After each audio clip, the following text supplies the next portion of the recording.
When Final Doom touched down in 1996, fans of Doom got not one but two iconic additions to the official roster of classic Doom experiences. TNT and Plutonia were 32-level outings that added their own spin to the Doom 2 formula.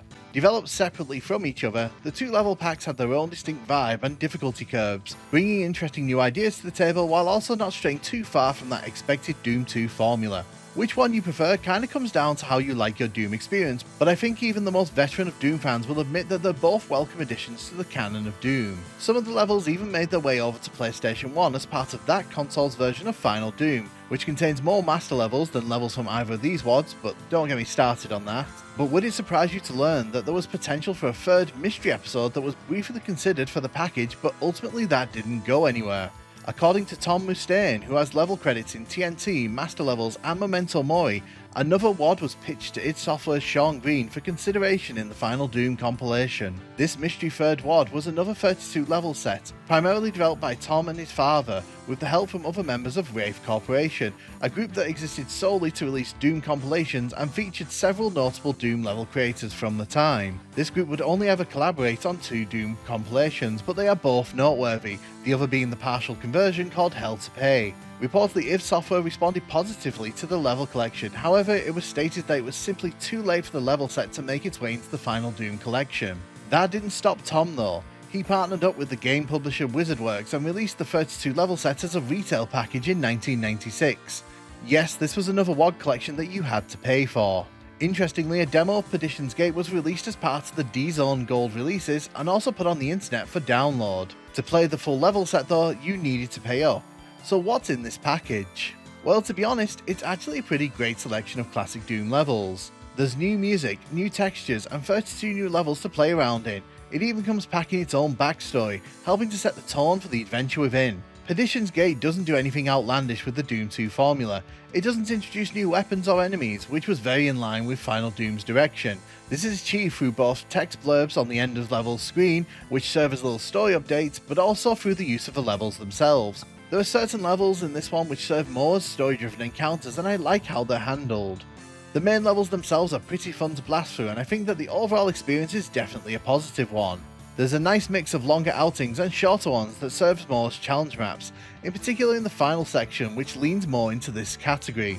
There's a fair amount of Doom cute in this one as well, and there's lots of moments which will make people stop and admire the scenery, kinda like how TNT did with some of its levels. In the 2010s, the rights to this WOD reverted back to Tom, and it has since been distributed as a free WOD, including being uploaded to the Doom plus Doom 2 WOD collection.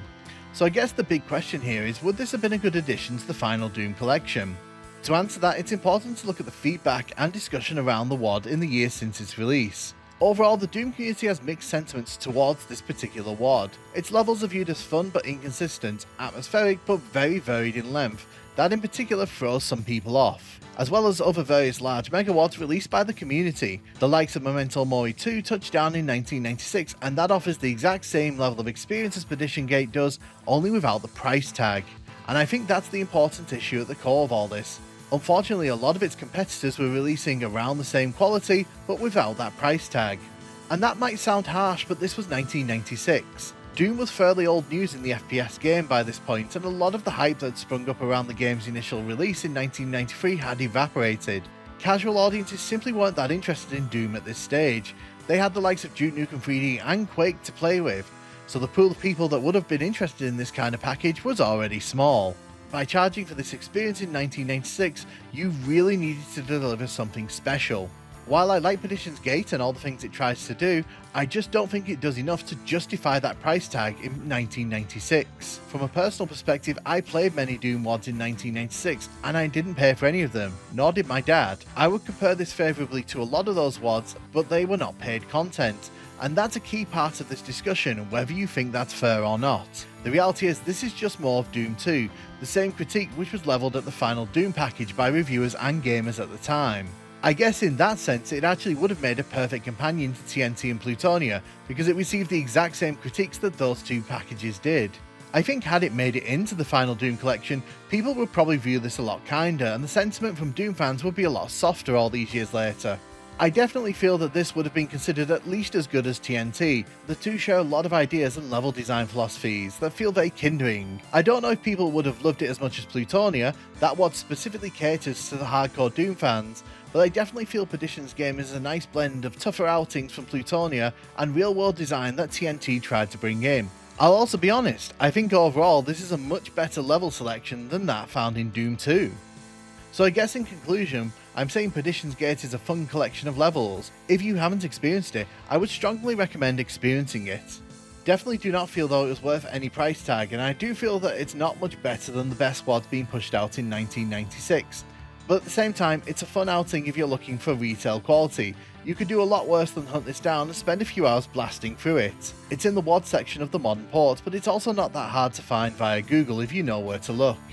Give it a try and experience what the missing Final Doom episode could have been had it been brought to the table. As for me, I'm going to play through some levels here just to show off the gameplay and give you a flavour of what it was like to experience. Let me know in the comments, did you buy this back in the day, did you experience it, and do you think it's better than the two Final Doom outings that we got? This is the opening level to Perdition's Gate, and right from the word go, I have to say I do like the art direction in this. There's a lot of custom textures that are used here, and it really helps to distinguish this from a lot of what we've seen already.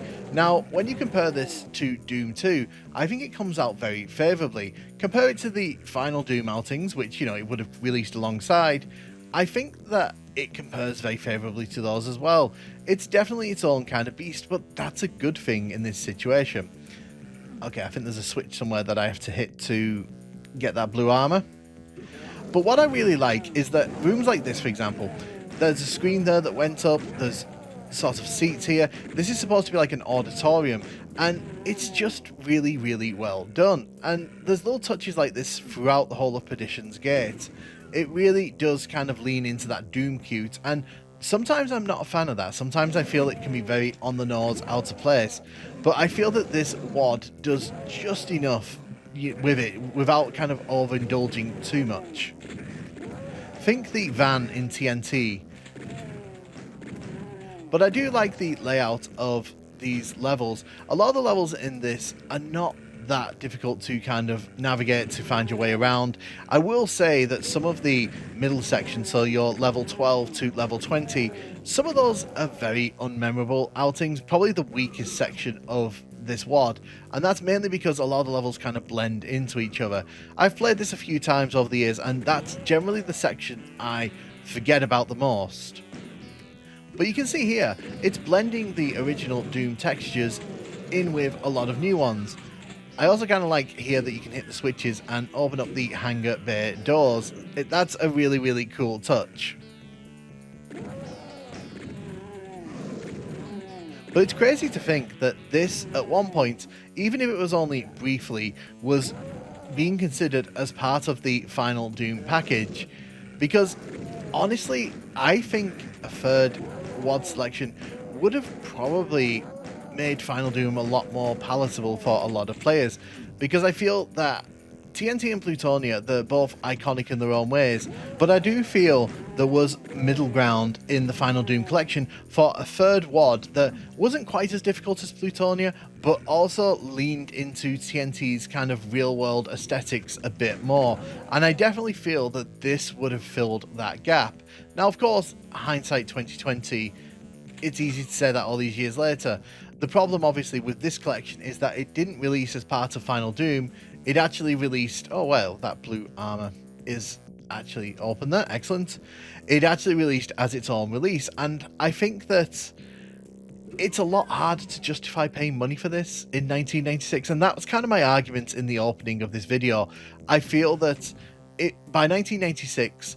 there wasn't quite the hype, the hysteria around Doom, and the community had already produced a number of great WADs for free, and it's very hard to kind of justify that against a commercial release like this, and I think that's probably the biggest mark against this collection. I do like how when you go into the exit screen here, you can see the story dump beneath the stats there. Every level gets these, and it's really cool because it does add a little bit of lore into the experience, and I think it does it in a way that's just very, very nice. There are some levels that purely exist to act as like little bridges between different sections of the game and to push the story forward. This is not the second level, by the way. This is from a bit further on in the WoD. I wanted to kind of give you a flavour of what this is like, because I don't think a lot of people have actually gone out of the way to experience Perdition's Gate. And like I said, there's 3 distinct sections to this. The first episode, which is maps 1 to 11, they are set on Earth. They're in sort of a UAC base. And then you've got your second set, which is set across different sort of areas. It kind of mixes in with the story. And then the third one is set on Hell Planet, I think it's called. And again, it's nice that, you know, this has distinct chapters like that. One thing I really like about some of these levels as well is they kind of interconnect at the start and the end of the levels. A bit like how Duke Nukem 3D has like levels that kind of roll into each other. I really like that, and I wish more Doom level creators would do that kind of thing, because it does help to kind of establish this is like a continuous thing. A lot of Doom levels, especially from around this time, it's a bit of a shame that it's not done, but it's something that helps this WoD to stand out a little bit, and I do appreciate it. Another thing that I should talk about as well is the reaction to this WoD. A lot of people who've come back to play this over the years, fairly positive things have been said. Like, the general consensus seems to be from a lot of the forum posts I see people talking about this, videos. I think Mount Payne covered this in one of the reviews. I feel that the general consensus is this has a good selection of levels, but it can be a bit inconsistent in terms of length, and the overall quality does sort of drop things down a bit. Now, for me personally, I've played this like 3 or 4 times over the years, and I feel it's perfectly acceptable. It had this released alongside TNT and Plutonia, I think it would have been considered just as good as those two. I actually kind of suspect this would probably have been viewed more favourably than TNT. I think this avoids the issue TNT has with some of its like later levels, which sort of start to drag their feet a bit. This WoD has the opposite problem. It kind of ends levels a bit abruptly sometimes. And yes, there is a cyber demon there. We are going to be running away from that. But yeah, if you were to ask me honestly, I would say that in terms of perception from the Doom community, this would probably be viewed a bit better than TNT, but not as good as Plutonia. I feel Plutonia caters to a very specific audience within the Doom community, and I feel that that audience really appreciates what Plutonia is a lot more than the audience that TNT is sort of catered towards. If you get what I'm saying there. I feel like this WoD is a nice, happy middle ground between the two. It gets difficult at points, but it never gets, like, frustratingly cheap like Plutonia does at certain points. A Pain Elemental behind the final door there, that's definitely a choice. I don't know if I should... You know what? I'm going to save it. I'm going to save it, and we're going to go for the Cyber Demon. Let's go.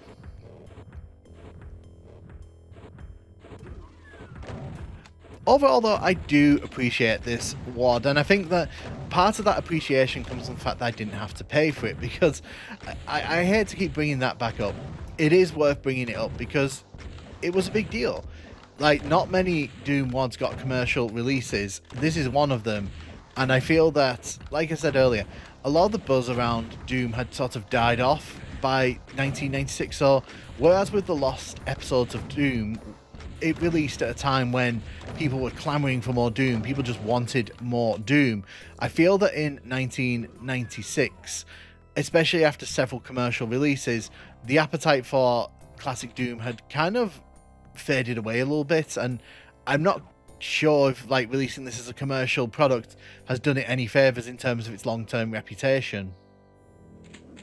This is the first level from the Hell section, so this is from the final set of the game, and it's worth pointing out at this point, not every level in this WoD is great. In fact, there are some pretty nasty levels, and when I say nasty, I mean bad levels.